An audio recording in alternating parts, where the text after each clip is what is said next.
क्या शिव उनके गुरु हैं, या शिव उनके परम पिता हैं, या शिव उनके भाई हैं? क्या है अघोरी? आप कहते हैं अघोरी स्मशान में बैठता है, आधा सवाल है, पूछना चाहिए क्यों बैठता है। अघोर पंथ और नागा दोनों अलग अलग हैं या फिर एक हैं? अब साधु तो केवल साधने के पीछे लगा है। एक अघोरी के हिसाब से महाकुंभ क्या है? नाम के आगे कुछ अगर लगा रहे हो तो आपको किसी चीज अपनी पहचान बताने के लिए कुछ जरूरी है। होशियार रहना रे नगर में चोर आएगा।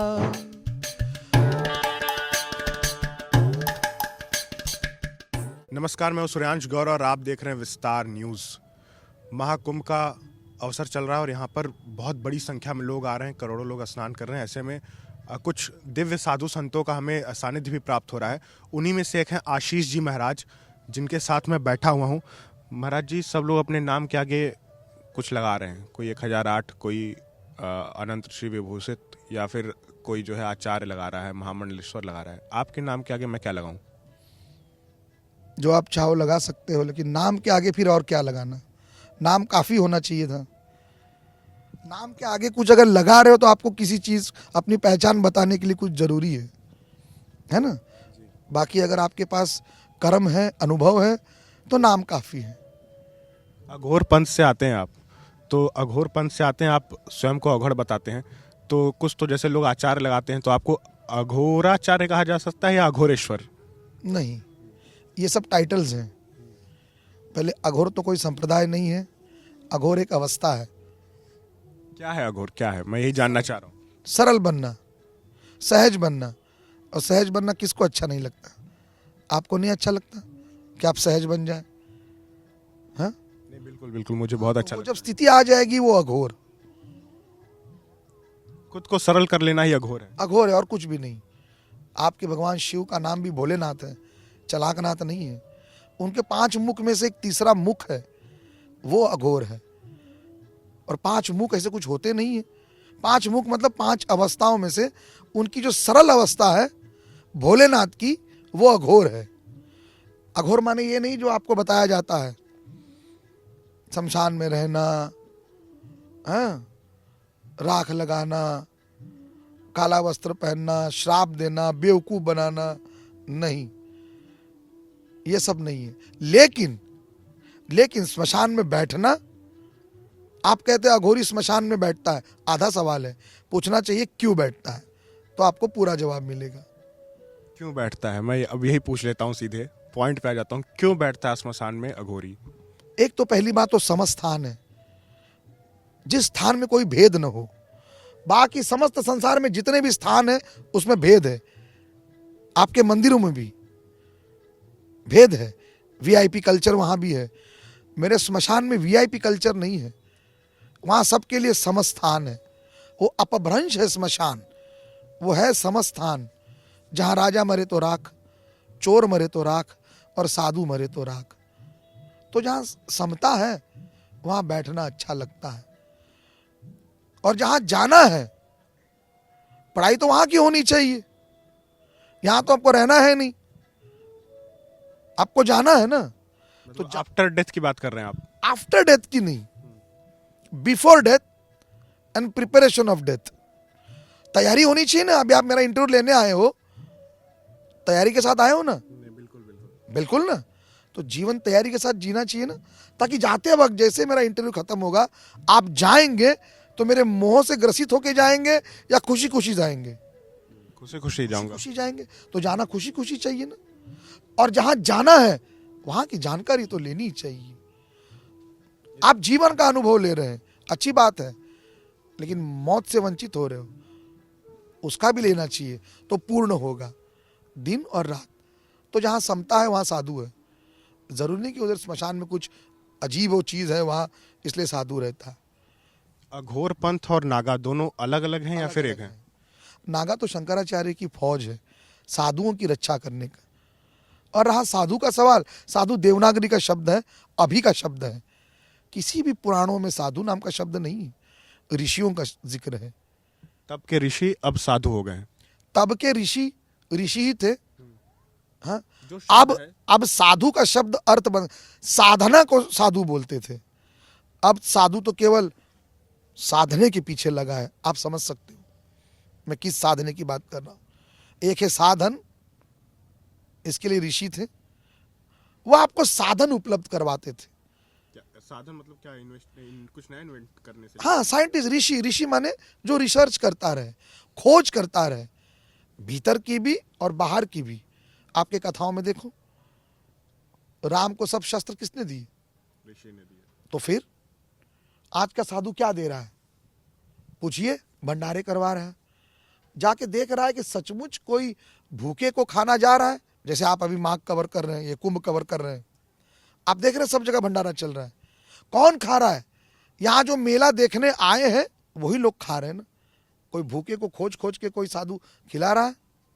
लोग अपने आप पहुंच रहे हैं हाँ, जिनको जो पिकनिक मनाने आए हैं, मेला टहलने आए हैं, उनको दोपहर को भूख लगेगी। जो दोपहर को मेला घूमेगा तो दोपहर को भंडारा है। कुछ लोग शाम को आएंगे, शाम को भंडारा है। इससे तो अध्यात्म का कोई प्रश्न सॉल्व नहीं होता है। मैं भी आ रहा था तो देखा मुख्य द्वार पर ही, वहाँ पर दुर्गेश जी दिखाएगा, वहाँ पर धुनी लिखा हुआ है और वहाँ पे धुनी रमाई गई है। मतलब आग जल रही है, धुआं निकल रहा है, एक कुंड बना हुआ है। क्या है ये धुनी? अघोर पंथ का इस धुनी से क्या नाता है? धुनी से नहीं नाता है, अग्नि से नाता है। तो ये धुनी अग्नि का मतलब एक वो प्रतीक है। आप जीवंत है, आप जीवंत है ना, 100 डिग्री है ना, 99 टेम्परेचर, उसके ऊपर जाएंगे तो ताप, नीचे जाएंगे तो मुश्किल। तो अग्नि है ना आप में, तभी जीवंत हो। तो ये जीवंतता का प्रतीक है। और धुनी इसलिए कि किसी भी चीज की पहले धुन लगनी चाहिए। जब तक आपको किसी चीज की धुन नहीं लगती, आपको ध्यान नहीं लगेगा। आपको ये पत्रकारिता की धुन लगनी चाहिए, तो फिर आप बहुत आगे तक जाएंगे। तो धुन और धुनी वो इसलिए ताकि हमको हमेशा बोध हो कि हम शव नहीं है, यात्रा शिव की है। अघोर के हिसाब से क्या है शिव? शिव क्या है? एक अघोरी या कहें अवघड़, वो शिव को किस रूप में देखता है? क्या शिव उनके गुरु हैं, या शिव उनके परम पिता हैं, या शिव उनके भाई हैं? क्या है अघोरी, एक अघोरी के लिए शिव? अघोरी के लिए शिव कुछ नहीं है, क्योंकि अघोरी साक्षात शिव है। अघोरी साक्षात शिव है। जो जग गया वो शिव। शिव माने गुरु और कुछ भी नहीं। ये जो गुरु तत्व है उसी को शिव कहा गया है। जो जग गया हो, जिसकी सभी चेतनाएं जागृत हो गई हो, वो शिव है। हम लोग तो शव हैं, हम तो मरे मरे हुए हैं। इसलिए कहते हैं शिव कैलाश पे बैठता है, कई लाशों पे बैठा हुआ है। मतलब हम लोग जितने लाशें हैं वो उनके सबके टॉप पे जागृत है ना चेतना। तो जिसकी भी चेतना जागृत हो गई वो शिव है। शिव का केवल संबंध इसी से है, और जगा हुआ केवल गुरु होता है। तो हम तो शिव को गुरु के रूप में लेते हैं। इसीलिए अघोर के हिसाब से शिव गुरु हैं। रात का समय हो गया है, तकरीबन 12 बजने वाले हैं। सभी मैं देख रहा हूँ कि अधिकतर आश्रमों में लोग सो गए हैं, निद्रा में हैं। आप देख रहा हूँ रात के वक्त जाग रहे हैं और अपने साथ जो है लोगों को भी बैठाए हुए हैं। अघोर क्या रात भर जागता रहता है क्या? जागना किसको नहीं पसंद? सोना जरूरी है ना? जरूरी है, लेकिन नींद यदि गहरी है ना, नींद गहरी है, उसके बाद क्या करोगे? नींद गहरी है तो मतलब सोएंगे जागेंगे ना बाद में, जागेंगे ना। तो चाहे रात को जागो कि दिन को जागो, ये तो जगने का केवल एक अभ्यास है। हम ये थोड़ी कहते कि सोना मत। नहीं, रात को जगना तो फिर प्रकृति के उल्टा हो गया ना। प्रकृति के हिसाब से तो दिन में जगना चाहिए, रात को सोना के चाहिए। हिसाब से तो कितना उल्टा काम करते हैं सब लोग, है ना। तो ठीक है, थोड़ा अभी सीधा काम किया जाए, रात को भी थोड़ा जग के देखें। जहां इच्छाएं, कामनाएं सब सताती हैं, तब थोड़ा कोई जाग जाए, जाग के थोड़ा समझ जाए, जागने का अभ्यास करे। प्रकाश की जरूरत कब होती है? जब अंधकार बहुत ज्यादा हो। अंधकार हो आपने ही जवाब दे दिया। जागने की अवस्था कब होनी चाहिए? जब गहन अंधेरा हो। अब वो किस जागना, आंखों का जागना या भीतर का जागना, ये तो साधना की बात है। लेकिन हाँ, जो आपका बाहरी आवरण होगा वही आपका भीतरी आवरण होगा। जागना मतलब बोधपूर्वक देखना, और कोई बात नहीं है। तो चाहे दिन में रात, ये तो आपका केवल प्रश्न है कि रात को 12 बजे आप क्यों जाग रहे हैं। जगा हुआ आदमी 12 बजे भी जगा हुआ रहता है, 1 बजे भी जगा हुआ रहता है। आप जिस जागने का बात कर रहे हैं वो आंखों के जागने का बात, उसका तो कोई औचित्य नहीं है। एक अघोरी के हिसाब से महाकुंभ क्या है? अघोरी के हिसाब से महाकुंभ नहीं है, केवल कुंभ है। कुंभ है तो ये क्या है महा तो अभी आप लोगों ने जोड़ दिया, मतलब व्यवस्थाएं महान है तो महाकुंभ जोड़ लिया। तो क्या है कुंभ एक अघोरी के हिसाब से? कुंभ माने घड़ा ज्ञान का। आपके जो खाली कुंभ है, इस एक महीने में साधु संतों के पास जाके बैठ के उनसे निवेदन करके इस कुंभ को भरने की कुछ कला ली जाती थी पुराने युग में। अभी वो कुंभ तो हट गया, लेकिन मेला जुड़ गया। साधु का मेला कैसे हो सकता है? साधु का कुंभ, आप जरा एक सर्वे कीजिए, ये मेला कब ऐड हुआ कुंभ में? जैसे माघ मेला, कुंभ मेला, ज्ञान का मेला नहीं होता, साधुओं का मेला नहीं होता है कि नहीं? तो वो तो एक साइंटिफिक घटना थी कि ऋषि मुनि माइनस का टेम्परेचर छोड़ के गंगा जी का एक ही ये पाठ मिलता है जो बड़ा है, ठीक है ना? यहाँ साधु आते थे, अपनी साधना करते थे, और इसी राज्य के लोग या इस राजा के लोग जिनको ज्ञान की जिज्ञासा है, वो साधु के पास आते थे, अपने अपने ज्ञान अनुसार गुरु चुनते थे। एक महीने का अवसर है, उनके साथ मिलके जो ज्ञान का अमृत से कुंभ भरना, क्योंकि शिवरात्रि के बाद वहां का टेम्परेचर ठीक हो जाता था, ऊपर का, हिमालय का, तो ये सभी लोग अपने अपने गंतव्य तक जाते थे और फिर अगले साल आते थे। जो अभ्यास दिया है शिष्य को, वो कहां तक पूरा हुआ? कुंभ तो गुरु शिष्य परंपरा का एक प्रतीक है, ना कि ये बड़े बड़े मेलों का प्रतीक है। अभी आपने कवर किया रहेगा डोमिनोज पिज्जा। क्या भारद्वाज यहाँ डोमिनोज पिज्जा खाते थे? हाँ? इडली, समोसे। समय बदल चुका है, इसलिए ऐसा हो रहा है। एक चीज और थी, मैं ये कह रहा था कि अघोरी जो होते हैं वो संसार को छोड़ के -डिग्री सेल्सियस में जाके हिमालय पर तपस्या कर रहे हैं, बर्फ के बीच में नहीं है। करेगा। मैंने कहा ना, अघोर सरल है। हाँ, इसके पीछे का क्या कारण, जो हिमालय में चले जाते हैं और घोर तपस्या करते हैं? घोर तपस्या नहीं, शांति का तुमको बोध तो है नहीं। जिस शांति की आप बात करते हो, उसका बोध कहाँ है आपको? तो बोध के लिए तो आपको भी घर छोड़ के स्कूल जाना ही पड़ता है, तो वो एक अभ्यास है। घर छोड़ना अच्छा। मैं एक चीज और मेरे मन में था कि क्या होता है कि मम्मी पापा ने पाला, सब कुछ किया, और फिर घर छोड़ देना क्या ये उचित है? माँ बाप को छोड़ देना ऐसे? छोड़ा कहाँ है? किसने माँ बाप को छोड़ा है? जो लोग तपस्या करने, जैसे आपको लूं मैं, आपने तपस्या किया, घर द्वार छोड़ दिया। लेकिन जब वो तपस्या का फल मुझे मिलेगा, तो क्या वो माँ बाप को नहीं मिलेगा? यदि माँ बाप के मोह में माँ बाप अटके हैं, कौन से माँ बाप नहीं चाहते कि उसका लड़का बड़ा बने? IAS PCS ये सब, डॉक्टर इंजीनियर, ये भी तो बन सकते हैं। बन सकते हैं, बन सकते हैं ना। बनने के बाद करते तो काम चोरों का है।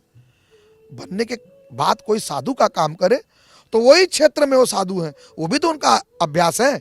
IAS के लिए भी तो आपको अभ्यास करना ही पड़ेगा, 14-14 घंटा अभ्यास करना पड़ता है प्रभु।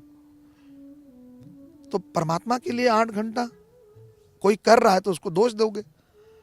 आप भी जाते हो ना कोचिंग के लिए घर छोड़ के बाहर, इसी विश्वास के साथ ना कि बन के फिर अपने माँ बाप का नाम रोशन करूंगा। तो एक साधु यदि कुछ पाता है तो क्या उसके माता पिता नहीं पाते? माता पिता लड़के को चोर उचक का डाकू बनाने में लगे हुए हैं, अच्छे व्यक्ति बनाने में नहीं लगे हुए। और ये सब लोग चाहते हैं कि अच्छा व्यक्ति मिले। आप नहीं चाहते हो? अच्छी नौकरी, अच्छे दोस्त, अच्छी पोस्ट, अच्छी बीवी, अच्छे बच्चे और अच्छा साधु।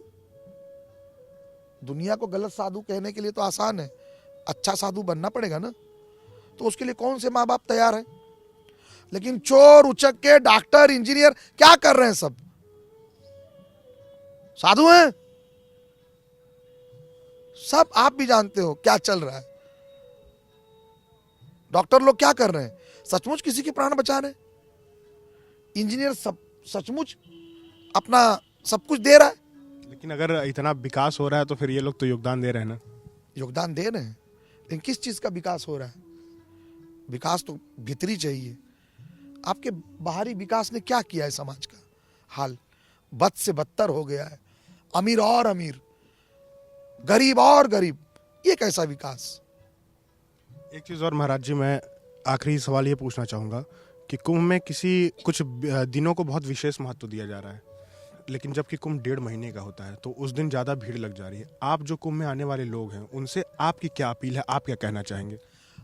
मेरे से अगर वैयक्तिक बात करेंगे आप, उसमें थोड़ा मेरे संप्रदाय की भी बात, तो हम लोग तो ये सब मानते हैं। जैसे मैंने कहा ना, ये ज्ञान का कुंभ है और ज्ञान कोई विशेष दिन में नहीं लिया जाता है। अगर आपका कोर्स 45 दिन का है तो करोगे नहीं 45 दिन का कोर्स, कि बीच बीच में ही आओगे? तो हम तो ये सब चीज को मानते ही नहीं। और आपके मीडिया के माध्यम से कहना चाहता हूं, इस घटना के बाद सब बाबा लोग जागे हैं। कौन से बाबा? जिन्होंने आप लोगों ने बाबा बनाई, सब प्रवचनकार हैं। प्रवचनकारों को आपने बाबा महाराज जी क्या क्या बनाया है। पहले यही आमंत्रित करेंगे, आइए, ऐसा मौका 140 साल बाद। भोली भाली जनता को बुलाओगे, व्यवस्था दोगे नहीं, और जब घटना होगी तो बोलोगे कह रहे नहाने के लिए तो कोई भी पानी ठीक है, ये अभी क्यों? अघोर यही कहता है, नहाने के लिए जल चाहिए, पाप जल से नहीं धुता। वरना जाइए यहां डुबकी लगा के, इलाहाबाद में हाईकोर्ट यही है, बोल दीजिए जज को पाप धुल गए हैं, जज माफ करेंगे आपको? शरीर के रोगों के लिए गंगा आज भी गंगा है, सचमुच आपके पाप धोएगी। मन के पाप धोने के लिए मन की गंगा चाहिए, और जो केवल एक गुरु दे सकता है, ज्ञान की गंगा, उसमें डुबकी 45 दिन मारनी पड़ेगी। इसीलिए किसी विशेष दिन का महत्व नहीं कोई है। विशेष दिन नहीं, हर दिन विशेष है। महाराज जी, काफ़ी रात हो चुकी है और लोग भी बैठे हुए हैं। आप अगर कोई गीत गुनगुना देंगे, क्योंकि मैं भी बहुत बड़ा प्रशंसक हूँ। मार्कंडे जी भी केवल गीत के पीछे क्यों लगे हैं? क्योंकि वो गीत आप जो गाते हैं ना, वो थोड़ा सा चेतना जागृत कर देती है। तो कोई एक काश मेरे शब्द चेतना जागृत कर दें। शब्द का भी प्रभाव उतना ही है। शब्द ही तो बोला हूं। उन्हीं शब्दों को जो है पिरोकर जो आपको ये गीत शानदार, क्या शानदार। एक अघोरी, क्योंकि रात के 12 बजे एक अघोरी को अगर कोई पत्रकार ऐसे पूछ लिया कि महाराज जी कोई गीत सुनाइए, तो अघोरी तो आपने कहते हैं सरल है, तो सरल अघोरी रात के 12 बजे कौन सा गीत गाएगा? सरल अघोरी तो आपको सरलता में जवाब देकर नहीं गाऊंगा, ये भी इतनी सरलता है। नहीं, इसमें जो है पत्रकार ये भी कह रहा है कि महाराज जी निवेदन है, रात के 12 बजे एक अघोर कौन सा गीत गाएगा? क्या गाए गीत? अघोरी को बोलोगे तो अघोरी गीत क्यों गाए? अघोर का मतलब ही होता है जो अपनी माने। अभी दुनिया गाने को नहीं समझेगी। आप इस इंटरव्यू के बाद तुरंत आपको कमेंट आएंगे, हाँ, गाने वाले बाबा, ये वाले बाबा, वो वाले बाबा। गाने से नहीं ना होगा कुछ, करने से कुछ होगा बाबू। लेकिन बहुत आग्रह है कि एक गीत होना चाहिए महाराज जी, कुछ भी। तुमको कौन सा गीत पसंद है? चलो मैं आजकल के युवाओं का गीत सुनता हूं, बोलो। पिछली बार हमारी आपकी मुलाकात हुई तो आपने एक गीत सुनाया था, चंदन सा बदन। वो तो दुबे जी को सुनाया था। नहीं, हमको यार आपका कभी गाने का संबंध हुआ ही नहीं। आप कौन सा गीत सुनना चाहते हैं? जो आप सुना दे। नहीं, आपकी क्या चॉइस हुई तो बोला, नौजवानों को मैं पूछना चाहता हूँ। एक अघोरी को क्या लगता है कि एक नौजवान पे सबसे ज्यादा प्रभाव कौन सा गीत डालेगा? ऐसा गीत अभी बना नहीं है कुछ जो नौजवानों पे प्रभाव डाले। अचानक से जो कोई भी गीत, होशियार रहना रे नगर में चोर आएगा, होशियार रहना रे नगर में चोर आएगा, चोर आएगा रे एक दिन काल आएगा, होशियार रहना रे नगर में चोर आएगा, चोर आएगा रे एक दिन तुझे उठा ले जाएगा, होशियार रहना रे नगर में चोर आएगा। चोर का संबंध मौत से है ना? होशियार रहना, नौजवानों को मैं यही बोलता हूं, संयम पहली बात और सतर्कता, ये दो चीज रखना है ना। और बस जाना है, ये भूलना मत, जाना है ये भूलना मत, आपका जीवन सरल हो जाएगा। यदि आप आईआईटी वाले हो, इंजीनियर्स हो, डॉक्टर्स हो, है ना, ये पद के लिए जितने साल आपने बर्बाद किए, वो संन्यास लेके और बर्बाद न करें किसी के पास जाके कि इंजीनियर को नौकरी नहीं है, एमबीए वाले को नौकरी नहीं है। अपना हुनर इस देश को दे ना। एक इंजीनियर के पास यदि नौकरी नहीं है तो कुछ अपना इनोवेशन करके कुछ गरीबों की झुग्गी बनाने अपना योगदान दे दे। ये क्या सन्यास कम है? जाके किसी एक गांव में बच्चों को जागृत करो। एक डॉक्टर जाके सन्यास ले रहा है, एक तो पहले डॉक्टर, वो डॉक्टर का पद लेते ही किसी एक की तो नौकरी खाया वो। अभी यदि वो सन्यास लेगा तो किसी एक डॉक्टर की नौकरी तो खाया वो, पहले ही सन्यास लेना चाहिए था। इसलिए जिस फील्ड में आप हैं उसी में जी जंगल वहीं से निकलो। यदि आपको उदाहरण देता हूं, अगर मैं बंबई रहता हूं और जाना है जम्मू, आप रहते हो कलकत्ता, ये सब लोग रहते चेन्नई, तो मैं क्या बोलूंगा कि पहले सब लोग बंबई आओ फिर जाएंगे? नहीं ना, आप जहां से हैं वहीं से ट्रेन पकड़ के जम्मू मिलो, वहां मिलते हैं, है ना। अपना योगदान दीजिए देश को। आप देवता के पुत्र हैं। देवता मतलब देने वाला। जवान क्या दे रहा है आजकल? क्या दे रहे हैं आप बताइए? मैं तो पत्रकार हूं, आपकी बात ही नहीं कर रहा, आप तो पत्रकार हैं। परसों में आपका एक ये देखा, आपको इंग्लिश में प्रेस बोलते हैं। प्रेस का इंग्लिश अर्थ क्या होता है? दबाना। अच्छा दबा लेते हैं आप, हैं? मेरे को कल बोध आ गया गाड़ी पे देख के, प्रेस। दो लोग बैठे थे, गाड़ी दबी हुई थी और नीचे लिखा था प्रेस, तो मुझे बोध आ गया। तो पत्रकारिता का भी, आपका भी तो कुछ योगदान है समाज में देने के लिए। सही सवाल कीजिए, जो सवालों से कुछ बोध मिले। अघोर क्या है, ये है, वो है, सब ठीक है ना, लेकिन जाके पहले इन बाबा लोग से सवाल कीजिए कि आप किस लिए साधु बने। ठीक है महाराज जी, मैं ये सवाल भी पूछ लूंगा, हालांकि हम लोग पूरे कुंभ में पूछते आए हैं। तो समय को ध्यान में रखते हुए आपने इतना समय रात के 12 बजे हमें दिया, उसके लिए बहुत बहुत धन्यवाद। रात को 12 बजे नहीं, हाँ। समय तो देने के लिए होता है, क्योंकि मिला कम है, इसलिए रात को भी राह देखता हूं कि कोई आए और मैं समय दूं। क्योंकि जो व्यक्ति समय को बर्बाद करता है ना, फिर समय उसे स्वयं बर्बाद कर देता है। और जो व्यक्ति समय को समय देगा, फिर समय उसको समय देगा। तो आपको भी बोलता हूं, समय को समय दें, है ना। कोई भी आदमी 20 साल यदि आप वकीली के लिए समय देते हो तो आप वकील बन जाते हो। तो 20 साल भगवान के लिए समय देंगे तो आप भगवान नहीं बनेंगे। और आप लोगों से निवेदन है, ये कथाकारों को बाबा मत बोलना।